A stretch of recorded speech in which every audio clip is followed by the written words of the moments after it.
Good morning. As we have discussed earlier, our goal is to attain entrepreneurship for solving the problems of the society.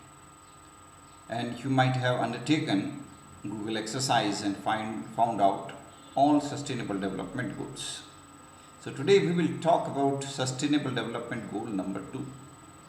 The goal number 2 is to end hunger, to remove hunger.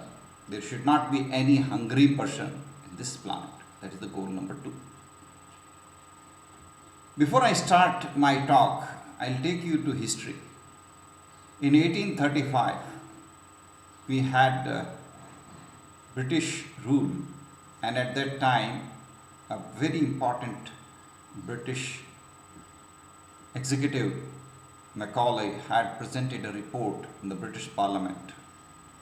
And in that, he mentioned that he traveled India across the country, whole country, but he could not find any beggar or any poor person in the entire country. And the reason for this was that there were some 7,20,000 skill training centers which were the indigenous institutions of India. In almost every village they were there. They were traditional Indian grids, skill grids, or you can call them vocational training centers. They were not working like modern degree awarding universities, but they were working to impart skills in true manner. They were operating through traditional institutions, which you can call as gurukuls or traditional guru-based system, where one person is trying to impart training in a particular knowledge, skill domain. And that was the reason that there was no beggar in India in 1835. After independence, we tried to spread education, but we never achieved the success that we had earlier before the arrivals of the Britishers. Today, you go to any village or any city, you will find that there are some people who are hungry, who are not able to get proper nutritious food, who are not able to get adequate food. And the reason for this is wrong policies. People are hungry because of some policy failures. Look at 1835. No home in our country was such where there was hunger. People were well from health point and from every perspective. They were fit, healthy. Every home had cow because that was the most important asset at that time. People in every home used to have cow. And because of that, whether it is a farmer's home or it is some artist's home, they would be able to have some milk at least, which would be nutritious enough, which would feed them and which would ensure that they are not hungry.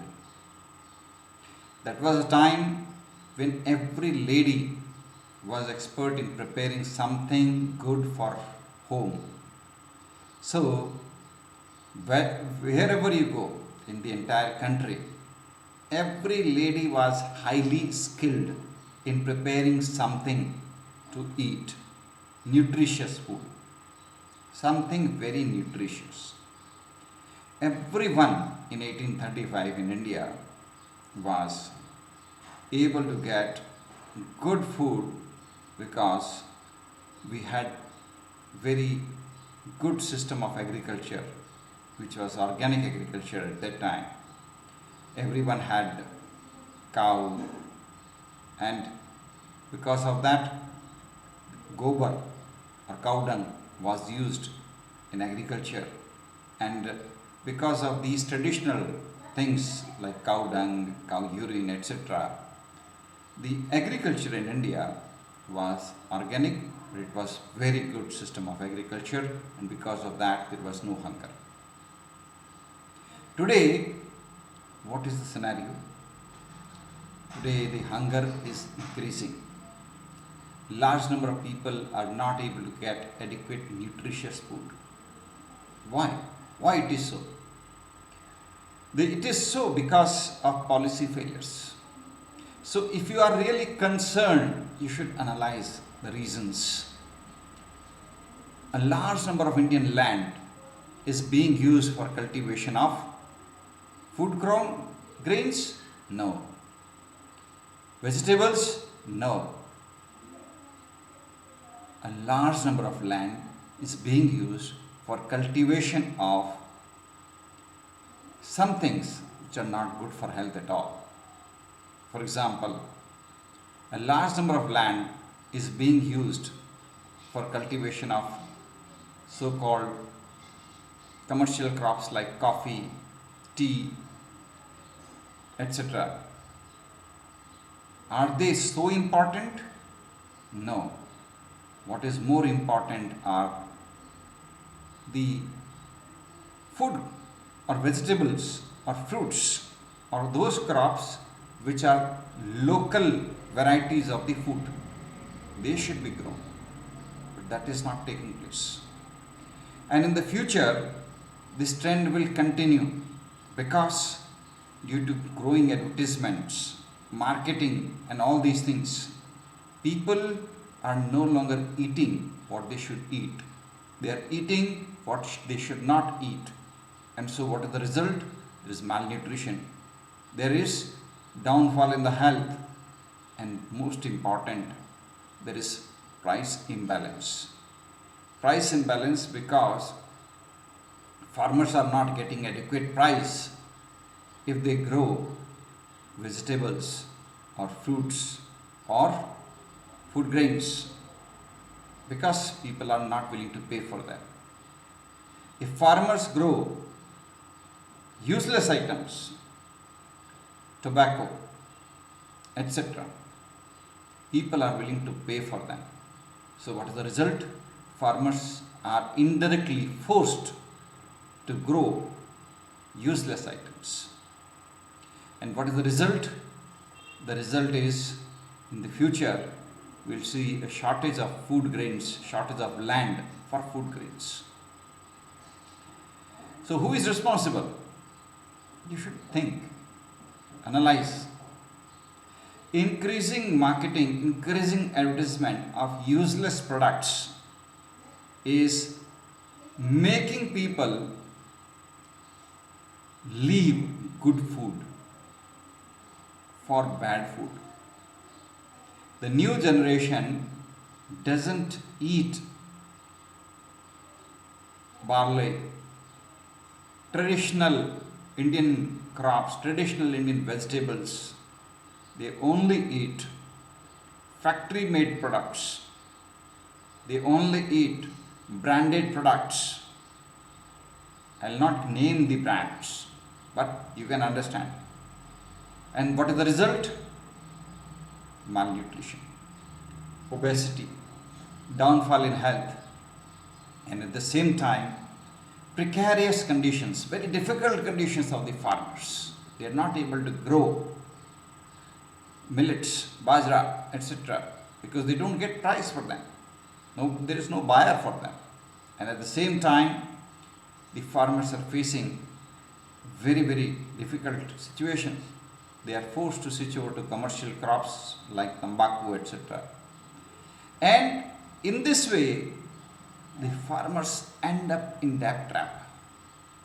They have to borrow a lot of money to grow these crops. When they go and sell in the market, they get only cash in return, which they have to again use to repay their debt. They are not able to feed their family because tobacco cannot be given to the family to eat. Had they been growing millets, they would have given millet to the farmer, to their families.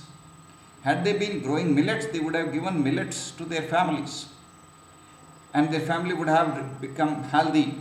But they are now growing tobacco, so they cannot save anything for their family, they cannot save anything for their relatives. Had they been growing wheats, vegetables, fruits, they would have given these things. But they are growing tobacco, they are growing rubber, they are growing other commercial products which they cannot give to their family. So the farmers are no longer healthy.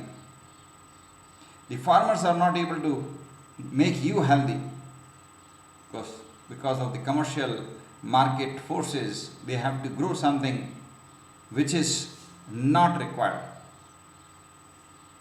Again, look into the urban space. We have now a trend of marriage functions where a large number of variety of food is prepared. This was not there earlier. In traditional India, we used to have only one or two vegetables in a party. So we did not have large variety, and that was because we did not want to waste food. And today, you go in any marriage function, you will find some 15 or 20 or 50 or 100 varieties of vegetables, this thing, that thing, and ultimately most of it gets wasted away because young generation even doesn't like any of these. What young generation want is all useless. Young generation wants to eat ice cream, useless. Young generation wants to eat pizza, useless. Young generation wants to eat all branded products, and they are all useless products. So all this food gets wasted away, and next day this is thrown. The poor people remain hungry, and all this food that is prepared in parties gets wasted away. Innovative solutions can be there, but who will come forward as an entrepreneur? A few of my students are working on this project. They collect left out food from parties and distribute it to the poor people next day morning. This is a good work they are doing. Some people get some food, and the food is not wasted away. Similarly, there are some other social entrepreneurs coming forward. There is a society, Jain Mahasabha. This society has asked all its members not to cook more than 21 items in any case, in any party or in any function. So if people follow their directives, then the wastage is reduced. I am not saying the wastage is eliminated, but it is reduced. The Jain societies of Gujarat and Rajasthan, they run Bhojan Shala, where anybody can go there and take food at a very subsidized rate. But the rule is you cannot waste anything, and most of the people, particularly the Jains who take the food there, they put water and drink the plate, empty plate, after eating food. So they wash the plate and drink the water in it, so that not a single piece of rice even is wasted away. So this is a small initiative. So India is a country of innovations. You can also come forward with some innovative solutions to end the present problem of hunger. Hunger is not a very big problem. It can easily be solved only if we can overcome the biggest vice of today's time, marketing. Marketing is a very big vice. It has done a lot of damages, far more damages than the problems, than the solutions that it has provided. It has completely changed the lifestyle of people. It has completely brainwashed people. People are not able to use their reason. They are completely brainwashed. You talk to any young person today, he is just clinging to useless products of so and so companies. I will not talk about the name of the companies. That is all because of the marketing. The marketing is so powerful that it has completely brainwashed young generation due to advertisement, due to publicity, due to all these things, and the result is complete devastation of the health system, complete devastation of the lives of so many people. And maybe mine or your generation will be the last generation to eat good, healthy products. The young generation has been completely brainwashed by the marketing, and there is no hope because marketing is so powerful. People are not able to apply their logic.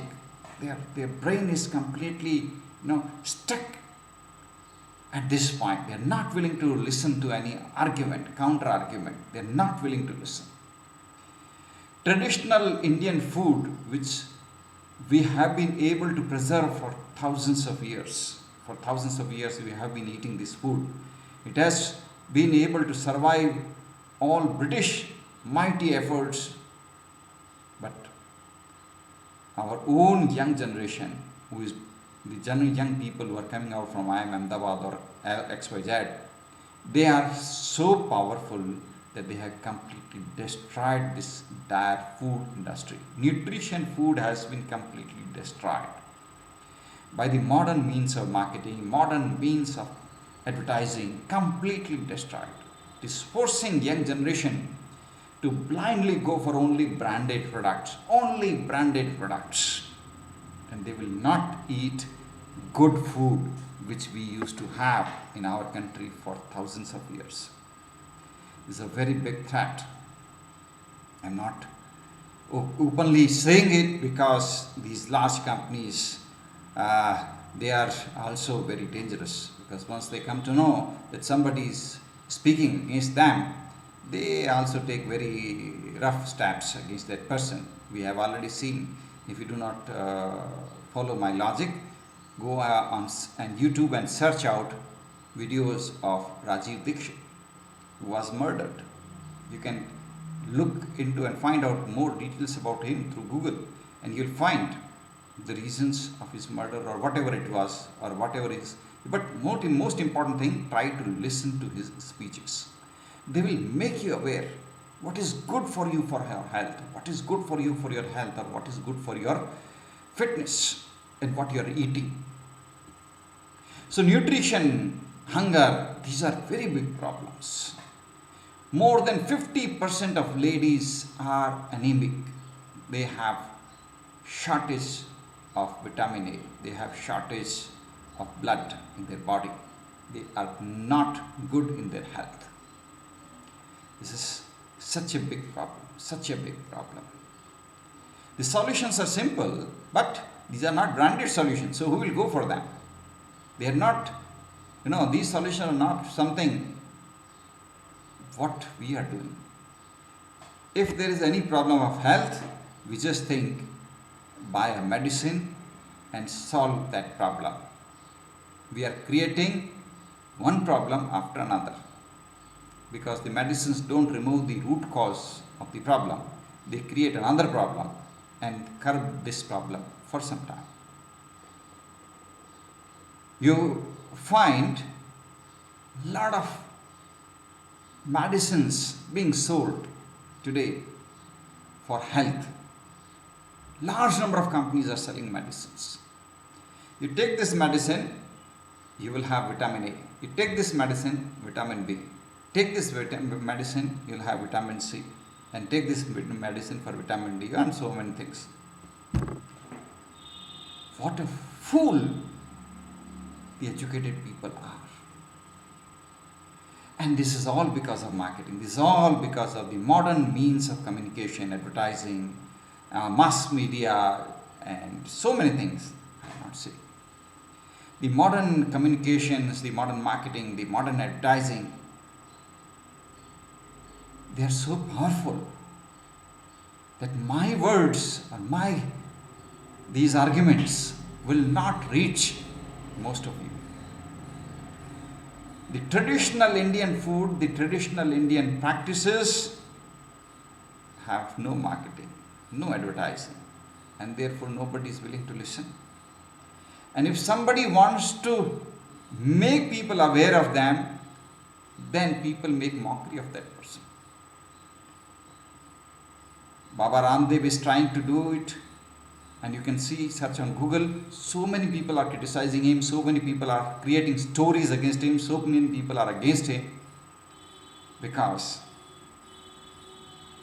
this is how modern large companies try to eliminate competition. Rajiv Dikshit tried to make people aware about what to eat, how to drink, what to drink, and you can search on Google what happened to him. You also search and find out what he said. On YouTube, you can find his recordings that will help you to understand what is the right approach.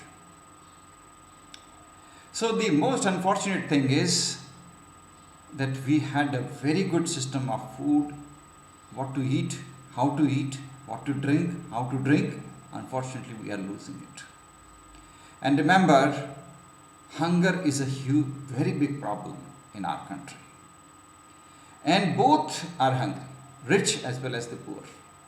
The poor are hungry because they don't have access, they don't have the capabilities to buy nutritious food for themselves. They don't have money to buy. And rich are hungry because the modern means of marketing and advertising has completely brainwashed them, and they do not know what to eat, what to drink, and they are completely destroying their own health. And the middle class is also hungry. Look at the middle class. The most adversely affected class is the middle class. They try to copy the lifestyle of the rich people, miserably fail in this process. A simple rule of logic says that if you earn something, spend 80% of that on yours and your family's health, fitness, goodness, education, and bright future, and keep 20% for your future. The unfortunate part is, you ask the middle class, they are spending 80% of their earnings into useless things, and they are left with nothing to get nutritious food. You ask them, how much do you earn? They'll say, I earn 1 lakh rupees. Any government employees get very good salaries, but they are still always facing financial crisis, under deep financial problems. I'll not talk about private sector, because the private sector is worst hit because of the corona crisis and all these things. For the last 2 months, the poor people have not got any chance to earn. They are not able to open their shops. They are not able to run their factories. So I'll not talk about private sector. But government employees are getting salaries. Still they are in financial crisis. They are getting salary of 1 lakh rupees, which is a good amount.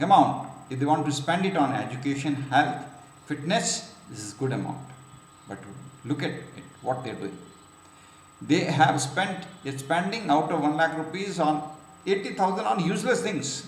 They are buying cars, they are buying refrigerators, they are buying TV, they are buying so many other products, and EMI is being deducted. So out of the 1 lakh rupees that they earn every month, most of the money goes away in useless things. And they have shortage of money for buying nutritious foods.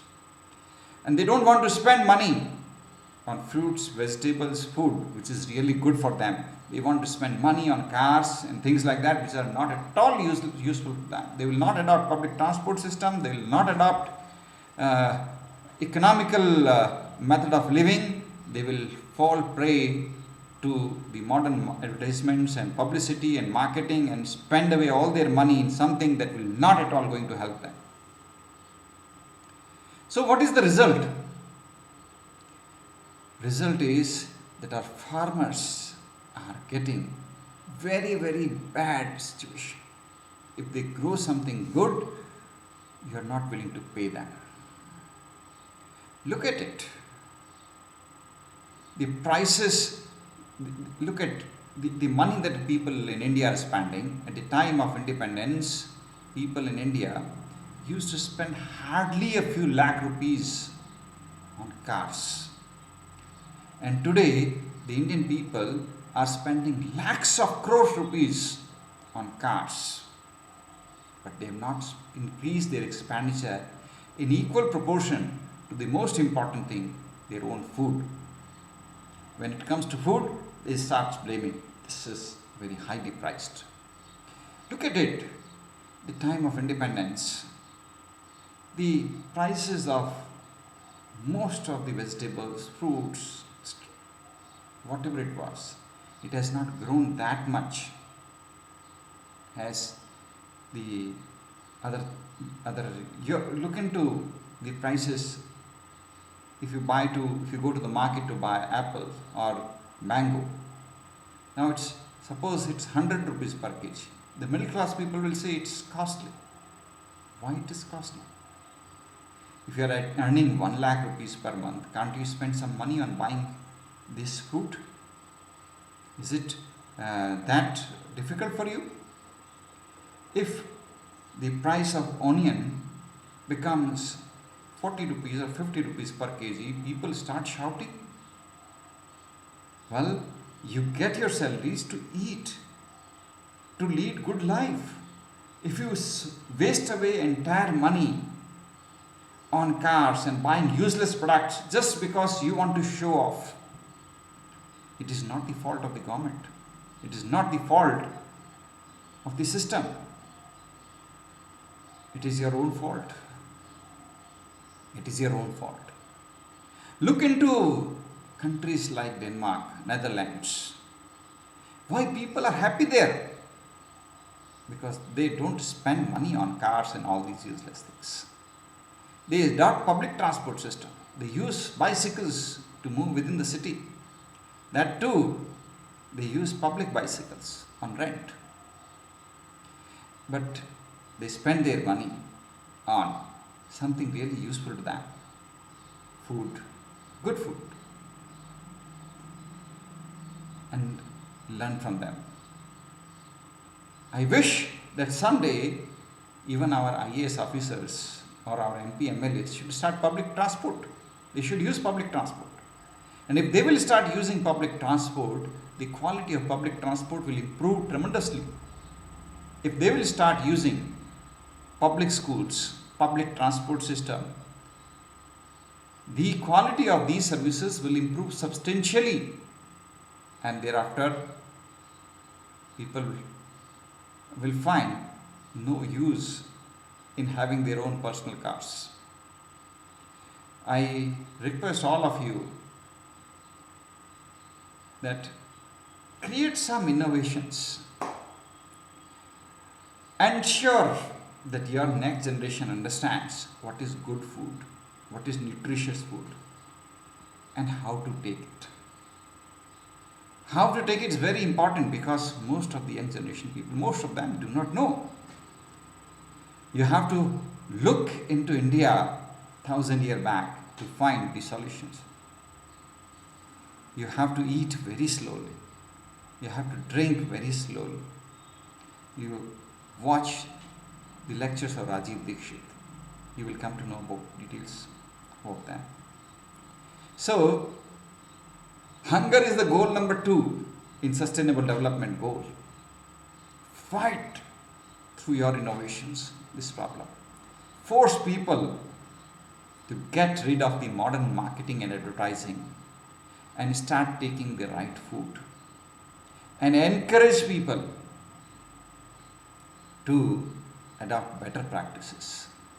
Fortunately, in India, more than 50% population is still in villages, and most of them have cow in their home. They're really fortunate. Next time you visit a village and you find someone having cow, salute that person. That person is still maintaining the great culture of India. Tell that person that you are doing something great. Keep it up.